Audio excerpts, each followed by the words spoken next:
Hi friends, இன்னைக்கு Sunday. அம்மா வந்து எதுக்கு இவ்வளோ பூண்டு உரிக்கிறாங்கன்னு கேட்கலாம்.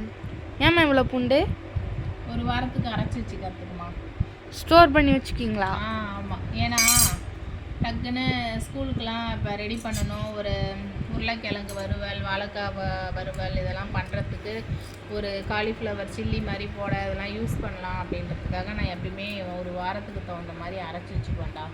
நல்ல ஐடியாம்மா, ஃப்ரெஷ்ஷாக இருக்கு. எல்லாம் கூட உப்பு போட்டு கொஞ்சம் அரைச்சா அந்த இஞ்சி பூண்டோட ஸ்மெல் மாறாமல் அப்படியே இருக்கும், கெட்டு போகாது. நீங்கள் 10-15 நாள் குடி வச்சுக்கலாம், ஃப்ரிட்ஜில் ஆனால் வச்சுக்கணும்.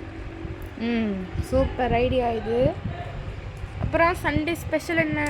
இன்னைக்கு வந்து சண்டே ஸ்பெஷல் என்னன்னு பார்த்தா மட்டன் வாங்கிட்டு வந்திருக்காரு அப்பா. அது வந்து குழம்பு வைக்கணும்.